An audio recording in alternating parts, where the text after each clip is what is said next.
Keeping Real TV, episode 3. You hear him screaming? You hear him barking? Just gonna address I can't help it. fucking shit with KPA. You know what I mean? It's about time y'all niggas really hear the truth about what's going on and shit, you know what I mean? Where the beef really started and shit like that, you know what I mean? So we gonna explain it to y'all. You know what I mean? Cause niggas, you know what I mean, get one side of the story and shit, don't really get the whole shit. So, you know what I mean, we won't start it from the beginning and shit. So I'm gonna let Scorch, you know what I mean, tell y'all how the whole shit started from the beginning. How it started, basically we was living in this rundown fucking apartment, you know, nothing but crack fiends and shit. His pop's a fucking crack fiend, moved in, you know what I mean? He was like by himself and shit, and like he had a whip and shit, so like I figured like, alright, I'll be cool with this nigga, cause that could be our fucking pride, you know what I mean? Well, I ended up moving up to fucking Pittsburgh, chill with my mom and my brothers and shit. Before all that. Basically, you know what I mean? Schizo was Scorch's man, you know what I mean? I ain't really even know the nigga like that, you know what I mean? We living in the trap house and shit like that, so I come home one day and shit, you know what I mean? He got the nigga in the crib, I seen him around, you know what I mean? Once in a while and shit like that. I ain't really fuck with the boy like that, you know what I mean? I just seen him in the motherfucking crib. You know what I mean, in the building and shit like that. So Scorch knew the nigga and shit like that. So I guess, you know what I mean, the boy rapped and all that shit. So Scorch was like, that's the type, you know what I mean? Basically, he wanted me to meet him because he rapped and shit. So I come home in the crib one day, they listening to my CD and shit. Boy on the couch and all that, you know what I mean? So I'm like, alright, you know what I mean? You heard my shit, so let me hear what you got. So, you know, he go over to the crib, grab the paper and shit like that, you know what I mean? Spit his little shit. And I'm like, alright, you know, I feel him, you know what I mean? Like, he rapping and whatnot.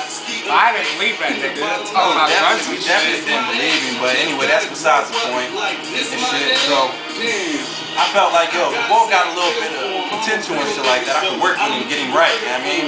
Get his style right, get his ad-libs right and all that other shit. So, I mean, eventually we ended up collabing and shit on some shit, but, you know, like, he was a weirdo and shit like that, so other shit, like, certain shit, like whenever you procrastinating and fronting and all that shit, you know what I mean, like, niggas is gonna pull your card. You know what I mean? You can only front for so long. You know what I mean? And his card started getting pulled all crazy, putting him in a position where he had to prove himself. You know what I mean? Whenever you talking that gangster shit, you know what I mean? Eventually you gonna have to prove yourself. And certain events came up, you know what I mean? Maybe Scorch can tell you a little bit about that. I don't really remember exactly what the first motherfucking Talking about TJ, you know what I mean? oh, like the TJ, alright. I mean, the boy eventually ended up fucking with my sister and all that shit. And, you know, he was chilling with Tina and, you know, my sister's peoples and all that, you know what I mean? And I guess he started talking all reckless and shit like that. And basically, to keep it real, the boy served him and shit. Whooped that ass, you know what I mean? Put a strap on him and all that, you know what I mean? Put it right to his head. You know what I mean? Had his face all half black and all that shit. But I was still fucking with him like, alright, you know, we can keep that in the dark and shit.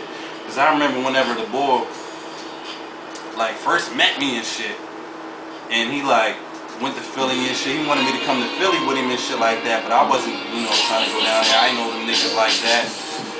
And he come back with some tracks and shit, and he like mic checks my man from Hamlin Hollows Glam and all that other shit. And I'm like, he claiming MCF all crazy, and you know what I mean? Like, that's how I knew he was a dick rider. Like, dog. It was never official to where as though you was part of my squad and shit. Like, you just like the way a nigga get down and shit. You know, like what we represent. Like how a nigga put it down and shit like that. You claiming MCF all unofficially and shit. Like, shit bugged me out for a second, but, you know, I let it ride because, like I said, I figured he had some potential. And he was my man's man. So, fast forward the tape and all that shit. You know, we did the tracks together and all that. And I think before rewind the tape real quick, I remember when the bull got jumped by the young boys and shit. Like, you got jumped by my young boys, dog. Yeah, young niggas like 16.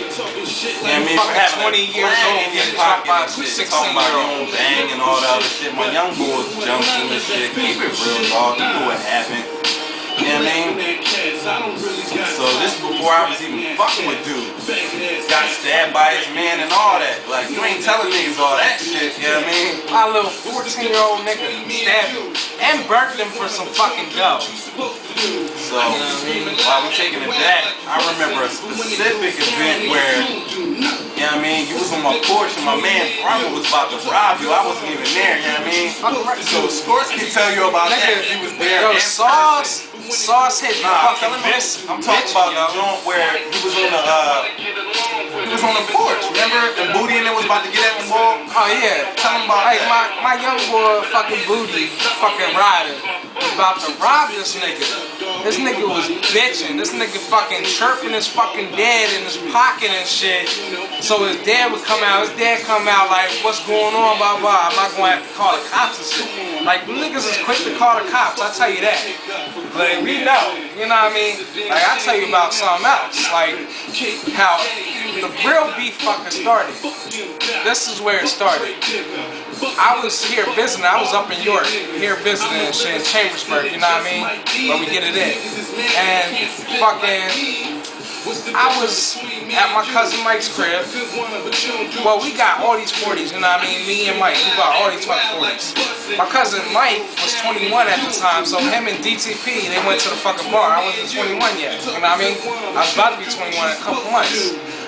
Well, me, fucking Ash, and my cousin Lil Larry, fucking walk over the sheets. We come back, one of the 40s is fucking missing. And this was one of Ash's 40s. She had hid it in her fucking dresser drawer. That shit was gone. This nigga was nowhere to be found. He came back like 10 minutes later. You could tell that nigga was drunk. He kept trying to lie to her, saying he didn't take the 40. They got in this big ass argument. She put a knife to this nigga's neck, threatened to kill this nigga and shit, you know what I mean? And he fucking was like, kill me then, kill me then, kill me then, you know, like a little bitch and shit. So fucking, they got a big ass argument. He tried to put his hands on her, and I was like, whoa, whoa, stop that shit, you know what I mean? That's my cousin, you know? So, I'm just trying to tell him, I'm trying to be on his side. I'm like, yo, just let it go. He's like, oh, I love her more, I love her more, I love her. I'm like, alright, yeah, but if you love somebody, you know what I mean, sometimes they don't love you back. You gotta let them go, and they'll come back, you know what I mean? Just like let it go for a while, you know, you gotta probably make up tomorrow. I'm like, you just gotta go tonight, cause she ain't trying to see you here, you know what I mean? You just gotta go find some place to kick it tonight, you know, and come back tomorrow and make up. And he was like, alright. And at first he starts walking away, then he's like, fuck all y'all. I'm like, nah nigga, it ain't fuck us, it's fuck you. And this nigga, I guess he felt some type of way, so he was like, what the fuck he said, oh, what you trying to talk shit on? And he threw his hands up. I was like, oh, I've been waiting for this, because I wanted to whoop this nigga's ass a long time ago. So me and him square up in the fucking parking lot behind my cousin's crib. And I let this nigga swing first on purpose, because if the cops was called, I could say that it was self-defense, you know what I mean? Not bitching or nothing, but just being smart, because I had a son on the way, you know? So he swings first, he hits me in my chin. I ate that shit. That shit didn't even affect me. Like, I know fucking 10-year-old kids that hit harder than that nigga, you know? So I ate that shit. I swung. I missed with the first one. It was a left. Caught him with the fucking right. Nigga dropped to the ground. Fucking jumped on that nigga, just started pounding him. He's like, stop, Mom, stop. I'm sorry, Mom, I'm sorry, stop. He's like, I didn't mean it. Got his ass whooped. Got his ass whooped. Fucking Ash pulls me off. I'm like, stop. I'm like, nah, I didn't think I got enough hits in. I feel like I hit him like 4 times. You know what I mean? And this nigga was bleeding all crazy, like I fucking like hanging out. You know what I mean? Not like hanging out, but you know what I mean? Like I was fucked up. I closed that shit. I'll tell you that. And this nigga tried to say it was a fucking fluke. Like that's what I'm like. What? A fluke? Nigga, you got your ass whooped. Get his ass whooped, but then he go to the neighbor's house. Oh, the neighbor's house. I fucking run inside my drill, the cops still fucking pumping. I go in the fucking bathroom because I see blood on my hands. I start washing my hands. I look on my shirt and my shorts. I got blood all over me. I'm like, what the fuck? I only hit this nigga like 4 times. It was none of